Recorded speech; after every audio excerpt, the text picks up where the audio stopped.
ఆంధ్రప్రభకు స్వాగతం. భారత ప్రధాని ఇటలీ తోటి రక్షణ ఒప్పందాలు చేసుకున్నట్టుగా తెలుస్తుంది. అయితే వీటి గురించి వివరించడానికి మనతోటి జూమ్ లైన్ లో అవైలబుల్ ఉన్నారు వింగ్ కమాండర్ శ్రీ శ్యామ్ ప్రసాద్ గారు. సార్ నమస్కారం అండి. నమస్తే సార్.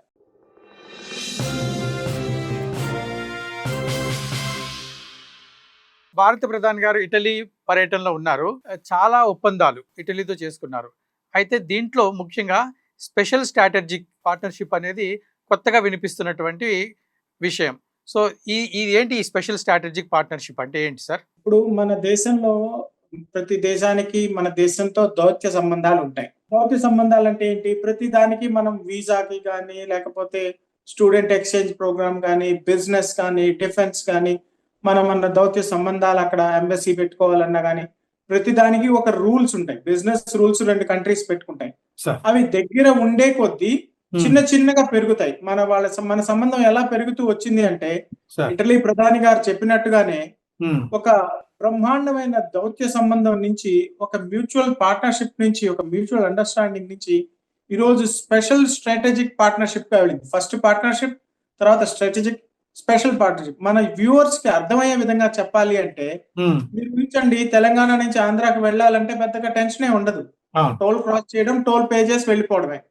అదే విధంగా అక్కడ ఏదైనా కంపెనీ నేను పెట్టాలనుకోండి, నేను అక్కడ లైసెన్స్ తీసుకోవడమే, అంతే. అందుకన్నా పెద్దగా ఉండవు. అలా కాకుండా దౌత్య సంబంధాలు మాత్రమే ఉన్నాయనుకోండి, మనం చేసే ప్రతి కాంట్రాక్ట్, వాళ్ళు మన దేశంలో పెట్టాల్సిన ప్రతి పెట్టుబడికి ఒక్కొక్క రూల్ ఉంటుంది. కాంట్రాక్ట్ ని బట్టి రిక్వెస్ట్ ఫర్ ప్రపోజల్స్ అంటాం కదా, ఆర్ఎఫ్పిలు. ప్రతి కాంట్రాక్ట్ ఇది అలా కాదు. ఇది కంబైన్డ్ వల్ల మొత్తం ఇటలీలో ఏది జరిగినా, ఇండియాలో ఏది జరిగినా మన దేశంలో 2 రాష్ట్రాల మధ్య చేసినట్టుగా చేసుకోవచ్చు. అంటే ఇది ఏందా అంటే, ఒకప్పుడు మనము జర్మనీ, ఫ్రాన్స్ మాత్రమే మనకి యూరోప్ లో గేట్వేగా ఉండేవి. ఇప్పుడు ఒక ఇటలీతో పెట్టుకున్నామంటే డైరెక్ట్ గా మనకు ఒక ప్లేస్ దొరికింది. Place at the high table అంటాం కదా, ఆ వ్యూలో ఈ స్పెషల్ స్ట్రాటజిక్ పార్ట్నర్షిప్ అనేది highest diplomatic engagement relation between 2 countries. ఇది ఫ్యూచర్ లో మన దేశానికి చాలా ఉపయోగపడుతుంది సార్. ఈ పర్యటనలో ముఖ్యంగా రక్షణ సంబంధాలు, రక్షణ వ్యవస్థకు సంబంధించిన ఒక రోడ్ మ్యాప్ తయారు చేసినట్టుగా తెలుస్తుంది సార్. ఇంతకు ముందు ఇటలీతో మనకి ఏ విధమైన రక్షణ ఒప్పందాలు ఉన్నాయి, ఇప్పుడు ఈ పర్యటనలో ప్రధానమంత్రి గారు చేసుకున్నటువంటి రక్షణ ఒప్పందాలు ఏమిటి సార్? ఈ ఇటలీతో మన సంబంధాలు చాలా హిస్టారికల్ బ్యాగేజ్ తో కూడుకున్నవి. మన ఈ రోజు యాంటీ టెర్రరిజం డే, మన పూర్వ ప్రధాని రాజీవ్ గాంధీ గారు హత్య కాబడిన దినం. ఆయనకి నా శ్రద్ధాంజలి ఘటిస్తున్నారు. శ్రీమతి సోనియా గాంధీ గారిది ఇటలీ. 2000 సంవత్సరం తర్వాత, 26 సంవత్సరాల తర్వాత ఒక దేశ ప్రధాని ఇటలీని పర్యటిస్తున్నారు. అంటే this trip is historical baggage ని వదిలించుకునే విధంగా ఒక ప్రధానమంత్రి స్థాయిలో ఉన్న వ్యక్తి తన పూర్తి శక్తి సామర్థ్యాలను ఉపయోగించి చేసిన ప్రయత్నం ఒకటి. రెండవది, ఆయుధ సంబంధాల విషయాల్లో కూడా చాలా హిస్టారికల్ బ్యాగేజ్ ఉంది. మనకి బోఫోర్స్ గురించి తెలిసిందే, తర్వాత ఆగస్టా వెస్ట్లాండ్ తెలిసిందే. ఇవన్నీ తట్టుకుంటూ నిలబడి ఇటలీ ప్రధానమంత్రి గారు, మన ప్రధానమంత్రి గారు ఇద్దరు కలిసి పేపర్ లో ఒక ఆర్టికల్ రాసే స్టేజ్ కి రావాలి అంటే, రిలేషన్షిప్ డెవలప్ అవ్వాలి అంటే గత 12 ఏళ్లుగా పునాది పడింది. 2018లో మొదటిసారి కలిసినప్పుడు, 2023లో కలిసినప్పుడు సంబంధాలను మెరుగుపరుచుకుంటూ వచ్చారు. ఆ హిస్టారికల్ బ్యాగేజ్ ని, ఆ కరప్షన్ ని, మిస్కమ్యూనికేషన్ ని, 2 దేశాల మధ్య ఉన్న బ్రహ్మాండంగా ఉన్న సంబంధాలు పూర్తిగా చెడిపోయిన స్థితి నుంచి ఈ రోజు స్పెషల్ స్ట్రాటజిక్ పార్ట్నర్షిప్ తీసుకొచ్చారు అంటే అందులో ముఖ్య భాగం డిఫెన్స్. ఇటలీ టెక్నాలజికల్ అడ్వాన్స్మెంట్ లో మేడ్ ఇన్ ఇటలీ అంటే ప్రపంచంలోనే దానికి ఒక పెద్ద గుర్తింపు ఉంది. ఈ రోజు made in Italy, made in India కలిసి ఇటలీ ప్రధానమంత్రి గారి భాషలో చెప్పినట్టుగా, ఇండియాలో మీరు ధర్మం అనే ఒక మాట ఉపయోగిస్తారు, పరిశ్రమ అని ఒక మాట ఉపయోగిస్తారు. అంటే పరిశ్రమ అంటే కష్టపడి పనిచేయడం. ఈ 2 నాకు బాగా నచ్చాయి. మేము ఇటలీలో కూడా ఇదే నమ్ముతాము. అంటే డిఫెన్స్ లో మ్యారిటైమ్ సెక్యూరిటీ, ఇటలీలో మ్యారిటైమ్ టెక్నాలజీ, పోర్ట్స్ టెక్నాలజీ, మనం బ్లూ ఎకానమీ అంటాం కదా, వరల్డ్ లీడర్ అన్నమాట. అక్కడి నుంచి మన పెట్టుబడులు రావడం, టెక్నాలజికల్ ట్రాన్స్ఫర్ రావడం, in the view of Bofors and Agusta Westland ఈ స్టేజ్ కి రావడం అంటే చాలా గొప్ప విషయం సార్. ముఖ్యంగా దీంట్లో వినిపిస్తున్న వార్తలు ఏంటంటే, ఎఫ్డిఐ అంటే ఇటలీ డైరెక్ట్ గా భారత రక్షణ వ్యవస్థలో పెట్టుబడి పెడుతుందా? లేక అసలు ఇది ఎట్లా అంటే ఎట్లా భాగస్వామ్యం చేసుకుంటాం మనము ఇటలీని? ఇప్పుడు నేను చెప్పాను కదా! అంతకుముందు ఏంటి ప్రతి కాంట్రాక్ట్‌కి ఒక రూల్స్ ఉంటుంది. సార్. ఇప్పుడు నేను ఫర్ ఎగ్జాంపుల్ బోఫోర్స్ అనుకుందాం కదా! హ్మ్. బోఫోర్స్ జరిగినప్పుడు హ్మ్. అప్పుడప్పుడే 2086లో రాజీవ్ గాంధీ ప్రధానమంత్రిగా ఉన్నప్పుడు హ్మ్. బోఫోర్స్ మీద పెద్ద ఎత్తున అవినీతి ఆరోపణలు రావడం, మిడిల్ మెన్స్ రావడం చాలా మన భారత రాజకీయ చరిత్రనే మార్చారు. కానీ హ్మ్. బోఫోర్స్ కార్గిల్ యుద్ధంలో చాలా ఉపయోగపడ్డాయి. కార్గిల్ టైంలో నేను శ్రీనగర్‌లో ఉన్నాను. సార్. ఆ గన్నులు చాలా కాపాడాయి. మన సైన్యానికి చాలా ఉపయోగపడ్డాయి. గన్నులు టాప్ క్లాస్. ఇటలీ ప్రొడక్షన్ తో చేసినవి. స్వీడ్ కోఆపరేషన్ తో జరిగినవి. వాళ్ళ గన్నులు బోఫోర్స్ గన్నులు స్వీడన్.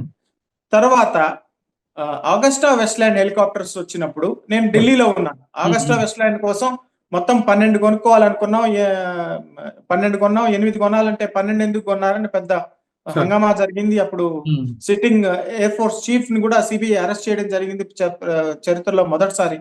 ఇదంతా ఎందుకు చెప్తున్నాను అంటే ఇటలీ నుంచి పెట్టుబడులు రావడం, ఇటలీ టెక్నాలజికల్ ట్రాన్స్ఫర్లు మనల్ని నమ్మి ఇటలీకి మనం ఒక అతిపెద్ద మార్కెట్ అవుతాం. ఈ స్పెషల్ స్ట్రాటజిక్ పార్ట్నర్షిప్ వల్ల ప్రతి కాంట్రాక్ట్ కి మీరు రూల్స్ మార్చుకోక్కర్లేదు. రిక్వెస్ట్ ఫర్ ప్రపోజల్ అంటాం కదా, అంటే ప్రతి దానికి మీరు నేను 50 మందిని తీసుకొస్తాను, 51 మందిని తీసుకురావడానికి లేదు. ఒక ఫ్యాక్టరీ పెడతాను, 2 ఫ్యాక్టరీలు పెట్టడానికి లేదు. ఇటు ప్రతి కాంట్రాక్ట్ ఇలా అలా కాదనమాట. ఇది స్పెషల్ స్ట్రాటజిక్ పార్ట్నర్షిప్ వల్ల డైరెక్ట్ గా ఇన్కమ్ ఇటలీ నుంచి రావడం వల్ల 2 దేశాల మధ్య సంబంధం ఏర్పడడం వల్ల ఉత్తరప్రదేశ్ లో మనం డిఫెన్స్ కారిడార్ పెట్టాలనుకుంటున్నాం. అతిపెద్ద డిఫెన్స్ కారిడార్. ఉత్తరప్రదేశ్ ఏంటి ఒకప్పుడు బాటమ్ 3 లో ఉండింది, ఇప్పుడు టాప్ 4 కి వచ్చేసింది. అంటే మన దగ్గర మార్కెట్ ఉంది, మన దగ్గర ప్లేస్ ఉంది, వాళ్ళ దగ్గర టెక్నాలజీ ఉంది. అంతకుముందు టెక్నాలజీ రాలేదు, ఎందుకంటే సంబంధాలు చెడిపోయినాయి. ఇప్పుడు సంబంధాలు ఎంతవరకు మెరుగుపడ్డాయంటే ఒక చిన్న ఉదాహరణ చెప్తాను. మెలడీ చాక్లెట్ స్టాక్ అయిపోయింది ఇండియాలో. Georgia Melanie, Narendra Modi is melody. ఒక ఇద్దరు ప్రధానమంత్రులు ఆ లెవెల్లో మేము ధర్మంని పాటిస్తాం, మేము పరిరక్షణ పదాన్ని పాటిస్తాం, ఇద్దరు కలిసి రీల్స్ చేస్తున్నాం అనే స్టేజ్కి వచ్చింది. ఎప్పటి నుంచి? అవినీతి ఆరోపణల నుంచి 26 సంవత్సరాలుగా ప్రధానమంత్రి అదే. అంటే ఒక ప్రధాని తన స్థాయిలో ఎంత కష్టపడితే రేపు మనకి రక్షణ రంగంలో విపరీతమైన ఇటలీ టెక్నాలజీ వస్తుంది. మనం ప్రపంచాన్ని వాళ్ళ దగ్గర ఉన్న కటింగ్ ఎడ్జ్ టెక్నాలజీ మనం మ్యారిటైమ్ కు ఉపయోగపడుతుంది, పోర్ట్స్ కు ఉపయోగపడుతుంది, డిఫెన్స్ కారిడార్ కూడా ఉపయోగపడుతుంది. అంటే ఇప్పుడు దాకా కొనడం అమ్మడం కాకుండా ఇప్పుడు కో ప్రొడక్షన్ అనేది ప్రారంభం అవుతుంది అంటారు. బ్రహ్మాండంగా కరెక్ట్ చెప్పారు. ఇప్పటిదాకా ఏంటి, ప్రతి కాంట్రాక్ట్ చేసుకున్నామా, కాంట్రాక్ట్ కండిషన్స్. డిఫెన్స్ కాంట్రాక్ట్ అంటే ఏంది, జనరల్ గా జెస్టేషన్ పీరియడ్ చాలా ఎక్కువ ఉంటుంది. అసలు కాంట్రాక్ట్ సంతకం పెట్టడానికే 3 ఏళ్ళు పడుతుంది, అది ఇంటికి వచ్చేదానికి 10 ఏళ్ళు పడుతుంది. ఇప్పుడు అలా కాదనమాట.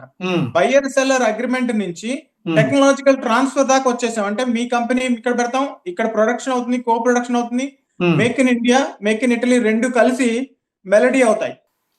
సార్, అయితే ఇప్పుడు కొన్ని ప్రొడక్ట్స్ మనం అక్కడ తయారు చేస్తాము, వాళ్ళు కొన్ని ప్రొడక్ట్స్ ఇక్కడ తయారు చేస్తారు, అంతే కదా సార్?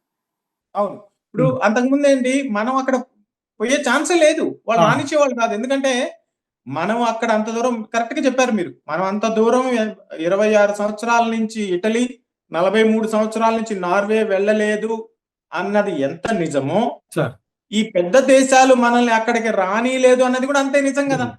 మనం అక్కడ ఎందుకు పెట్టుబడులు పెట్టలేకపోయాం, పెట్టనివ్వలేదు కాబట్టి. ఇప్పుడు ఏమవుతుంది, స్పెషల్ స్ట్రాటజిక్ పార్ట్నర్షిప్ పెట్టుకుంటే ఇది ఇంకా వచ్చే 20-30 ఏళ్లకి ఒక బెంచ్ మార్క్ అయిపోతుంది, ఒక బుక్లెట్ గా అయిపోతుంది, ఒక రూల్ అయిపోతుంది. ఇటలీ నుంచి ఎవరైనా రావచ్చు, ఎంతమంది అయినా రావచ్చు, ఎంత డబ్బులైనా రావచ్చు, ఎన్ని కంపెనీలైనా పెట్టచ్చు. ఇండియా నుంచి ఇటలీకి ఎంతమంది అయినా వెళ్ళొచ్చు, ఎన్ని కంపెనీలైనా పెట్టచ్చు. సరే, ముఖ్యంగా డిఫెన్స్ రంగం అంటే ఎక్కువ ఏ ఫోర్సెస్ లో ఉంటుంది సార్? అంటే అటు ఎయిర్ ఫోర్స్ ఉంటుందా, మిలిటరీలో ఉంటుందా, లేకుంటే నేవీలో ఉంటుందా సార్? ఎట్లా ఉండబోతున్నాయి? ఇప్పుడు డిఫెన్స్ రంగం అంటే మనకి అన్లిమిటెడ్ సార్. ఒకప్పుడు డిఫెన్స్ రంగం అంటే మనం ఏమనుకున్నాం, మీరు అన్నారు కదా బయ్యర్ సెల్లర్ మాత్రమే, మీరు గన్నులు ఇస్తారా, మేము గన్నులు కొనుక్కుంటాం. అంతకు ముందు ఏంది, నేను ఉద్యోగంలో చేరినప్పుడు DP rifle, drill purpose rifle అని ఉంది. తర్వాత ఇన్సాస్ వచ్చింది. స్వీడన్ దగ్గర గన్లు, సాబ్ కంపెనీ దగ్గర బ్రహ్మాండమైన గన్లు తయారు చేస్తారు, light hand held guns. Just example చెప్తున్నాను అన్నమాట. వాళ్ళ దగ్గర ఉన్న కటింగ్ ఎడ్జ్ టెక్నాలజీలో చిప్స్ కి, బ్యాటరీస్ కి, హార్డ్వేర్, మిలిటరీ హార్డ్వేర్ కి, విమానాల్లో ఉపయోగించే పార్ట్స్ కి, షిప్ లో ఉపయోగించే పార్ట్స్ కి, మన దగ్గర ఉన్న ట్యాంకుల్లో ఉపయోగించే పార్ట్లకి, మన దగ్గర ఉన్న వెహికల్స్ లో చిన్నవి కూడా, ఇప్పుడు బ్యాటరీ సైజ్ తగ్గించాలి, మనకి ఈవీ కావాలి. బ్యాటరీ ఎక్కువగా ఉంటే ఇప్పుడు కార్గిల్ లో బోఫోర్స్ గన్నులు ఎత్తుకుపోవడానికి మేము విమానాలు వాడాల్సి వచ్చింది. సో వాళ్ళ టెక్నాలజీ మన దగ్గరికి వస్తే డిఫెన్స్ రంగంలో అన్లిమిటెడ్ ఆపర్చునిటీస్ ఉన్నాయి.